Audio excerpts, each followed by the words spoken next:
New York City sees a staggering 146.5% spike. That's a spike in felony assaults by repeat offenders as top cops blame the broken system. Now, an example of that, and we'll get into the story, is a knife-wielding maniac with 87 priors on the loose in New York City after 2 subway stabbings. 87 priors. What is this guy doing on the streets? Let's get into it. Here we go. I'm Haley Brown with the New York Post. We're out here on the sidewalks today talking to New Yorkers about crime in the city. It's terrible. Can't go in the train in the morning without some disgruntled person bothering you or somebody acting crazy. The city needs a lot of help. Because I've had somebody come up to me one time and they just started threatening me and then they pulled a knife out on me. And yeah, it's really scary. Like for me as a guy, like I can't imagine for a lady. I definitely feel like it has increased. Like, I carry pepper spray in my bag just in case because you just never know. I feel like that's what makes us New Yorkers. Like, we're tough. We're built for the city. You know what I mean? Tourists on our land, they might not be used to this. In New York, we're so numb to the things that are going on now because it's happening so frequently. That's why a lot of people have the perception that New Yorkers are so hard or cold-blooded, is that we're so used to seeing the same things every day. You're tolerant of a whole bunch of crime that doesn't need to be happening. But it is because you voted it into office and those folks are making the decisions. Yeah, this is a good idea. Yeah, justice reform. Stellar. Just beautiful. George Soros backing all these district attorneys. You betcha. Oh, yeah. 2 thumbs up. Almost once a week, we get the public safety announcements of there's been a crime around your area, involving a student. How does that make you feel? Scared and anxious to go outside alone. I feel incredibly safe here. Can you elaborate on that? What makes you feel safe? There's somebody around all the time if I need help. I know some of my colleagues don't feel safe. What's the definition of a conservative? It's a liberal that just got mugged. Oh, public safety. It's a thing. Oh, we need to do something about that. It's terrible. Just got mugged. If they live in other areas, they don't even come down to the city unless it is for work. New York City to me has always felt like a place where bad things could happen. But if you're kind of savvy, like they say, keep your head on a swivel, you could be okay. I know there was a trend for a while where I saw everyone posting oh my God, I just got punched in the face. It happened to my uncle. He was walking with my aunt. Some guy just randomly walked up to him, rocked him in the face. It's terrifying. So the description of, head on a swivel, that's kind of how I feel like when I'm in downtown Seattle. I'm in one of those areas where you just look around and you go, these people are not stable. These people are living in some kind of supportive housing down here. They're doing their drugs. They're doing their crazy stuff. They're robbing from people. They're whatever. And they don't think twice out of just taking a shot at you, literally with a gun or just, fist. They just don't. They're whacked out of their minds. And yet politicians and the system is just allowing them, this is compassionate. Let's just keep these people out on the streets. I'm sure it'll work out just fine. So New York City saw a staggering 146% jump. Reached a 2-decade high in 2024. Suspects with at least 3 arrests on their rap sheet were charged with assault 442 times last year, up from 274 in 2018. Part of a pattern that shows wrongdoers are being cut loose too often, with the New York Police Department blaming soft on crime Albany lawmakers. There you go. You've got people saying, greatest thing we can do for mankind is to let out a bunch of hardened criminals, nut jobs, and people that belong in mental institutions, and people on drugs, and people with known drug dependency issues. It'll be fine. It'll be fine. It's what we're up against, Police Commissioner Jessica Tish told reporters at a briefing Monday, and we know why. Key driving factor is the revolving door of our criminal justice system, created in large part by legislative changes that took effect in 2020. Remember in 2020, the era of fentanyl Floyd and all the, just chaos and ridiculousness brought to mankind in general in America? Yeah, you had a bunch of judges jump on the bandwagon of, justice reform is going to be the greatest thing ever. And Tish said the spike in violence was driven by assaults on our officers, domestic violence, that means people beating up their partners, and stranger attacks. That's nice. That's classic. Hey, go to New York City, ride in the subway. Or don't. You may or may not make it. We don't know. If you're a gambling person, New York City subway system, that's your ride.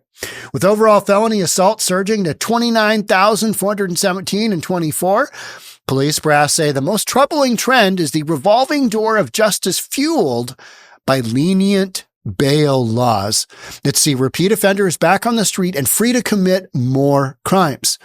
I mean, we knew this was coming. Everybody just knew this was coming. Pretty soon, you'll see a big report on Chicago. You'll see Illinois as well. I guess that lack of bail, just no cash bail, it set us back. It's a tragedy. We need to work on it. We need to do more work. That's what I continually hear from these losers that just go down these pathways of, what could go wrong? What could go wrong? Burglary charges against offenders with multiple busts jumped by 61% in 24, compared to 2018, with arrests for robbery up 83% and grand larceny up 71% over that same span. I mean, this is not rocket science, folks. You've got a bunch of people that went down the road of, justice reform is going to be the greatest thing ever and no cash bail. It's all interrelated with that concept of if we can just let as many people out of the prison system as possible, we're really going to get ahead of this whole crime thing. We're really, really going to get to the bottom of it and keep society safe. Yeah, I'm being completely sarcastic. Completely sarcastic.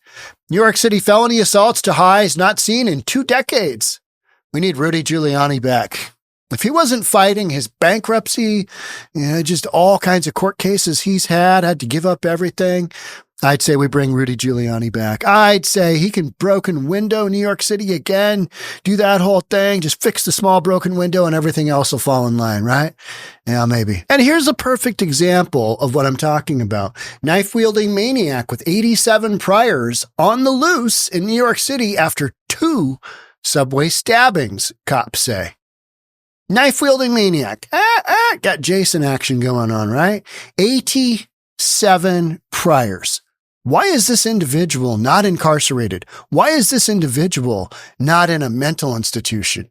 Why is this individual running around with a knife? Well, we know why that is because of the whole justice reform thing. Otherwise, it's due to be behind bars. A knife-wielding maniac with a history of mental illness and 87 priors is wanted in connection with at least 2 stabbings. Cops search for Jamar Banks were warned to use extreme caution. He may stab you. He has done some similar type actions 87 other prior times. Not all necessarily stabbing, but he's got 87 prior arrests. I mean, after number like 68, 69, 70, even the mid-70s, isn't that enough to go, you know what? This guy might be a repeat offender for life. Maybe we should just lock him up for a while and let him cool out, right? Keep society safe. Let this guy cool his jets. So cops were warned to use extreme caution when encountering him because he is believed to be armed with a large knife. That's special. That's special. We need to outlaw all large knives. That's what we need to do. That's the ridiculous fallacy of gun control, right? Oh, we've got to get rid of the guns because the guns are just jumping up and shooting people. The large knife is just jumping up and stabbing somebody. Banks, 52, is known to frequent the number 2 and number 5 subway lines, authorities said. He's being sought in connection with stabbings on January 1st and January 2nd. Happy New Year to whomever got stabbed, right? Surveillance photo allegedly shows Banks holding the knife in gloved hands. I think that's right here. There it is. All right. So we've got a clear picture of number 1, who he is and what he's all about, which is stabbing people with his clearly evident. I mean, you can see the tail end of his knife just going through here. It's a big knife. What is that? At 10 inches? Probably. It's a good sized knife. I mean, he's serious. He's not taking his stabbing lightly, right? He has a very lengthy arrest history, a police source said. It looks like he rides the rails back and forth. Banks is wanted for allegedly approaching a 31-year-old man from behind on a number 2 train at 14th Street and 7th Avenue in Manhattan on Wednesday, starting an argument before stabbing him in the back and running away. Sprint down the road. He's also suspected of knifing an off-duty MTA cleaner in the back and armpit around 6 a.m. Thursday. After starting an argument with the victim on a northbound 6 train, Pelham Station in the Bronx, police said the attacker fled after the stabbing. Notice a pattern here? I bet you in the prior 87 arrests, there have been other things like this, right? This guy is a menace to society. What in the hell is he doing walking around? Seriously, what is he doing walking around? I mean, even after like 40 arrests, this guy is just a habitual life offender and he needs to be locked up. Lock him up, throw away the key, keep society safe. This guy, 87 times. He has proven that he is not able to be rehabilitated. He's mental. He doesn't understand what he's doing. Why is this kind of guy running around on the streets? It makes no sense, does it? Both victims were taken to hospitals in stable condition. Okay, that's great, but it doesn't really help them. Banks' rap sheet includes arrests for charges including attempted murder, weapons possession, assault, criminal trespassing, turnstile jumping, and petty larceny, police sources said. And it's just guys just got a partridge in a pear tree list of offenses, right? He knows what he's doing. He understands there's no consequences. So let's just go ahead and let him go again. After this one, if this guy gets out, and he probably will, he might do a little bit of time. Well, you didn't stab him and kill him. You stabbed him and they merely had a flesh wound. Remember the Monty Python? And the guy ends up with no arms, no legs, and he's just kind of hopping around on his stump of a body.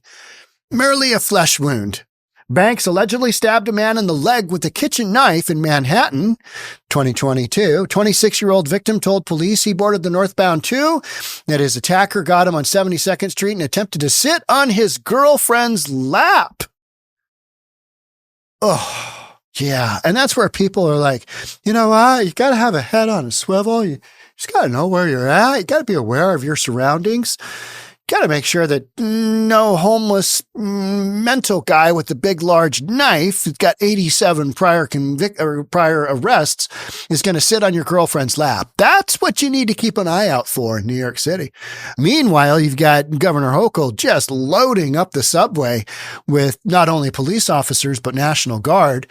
How well is that working out? How's that going? What's happening there? It's fine. It's fine, Sean. Don't worry about it. When the victim asked Banks to step back from being on his girlfriend's lap, Banks allegedly pulled out a knife and stabbed him in the lower left leg. I wanted to sit in your girlfriend's lap. You don't want to let me? Nutty, right? The officers who responded applied a tourniquet and the victim was taken to a hospital. Isn't that special? Banks was arrested December 14th for the attack and charged with assault with intent to cause injury with a weapon, I'll say. It wasn't immediately clear what happened to the case after that. Probably got released on a technicality, right? In June 2015, Banks was accused of bursting out of a McDonald's bathroom at 14th Street and 6th Avenue in Manhattan and stabbing a man who had knocked on the door to see if the facility was occupied.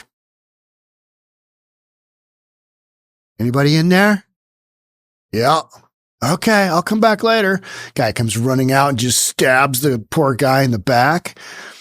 In June 97, Banks was charged with attempted murder after a man bumped into him, allegedly prompting Banks to shoot the man in the leg.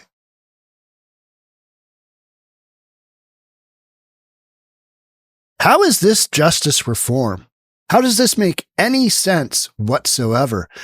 Well, Sean, if we could just keep doing the same thing and get the same result and expect a different result, yeah, this is going to work. This is going to be great. It's mind numbing, isn't it? It's absolutely ridiculous.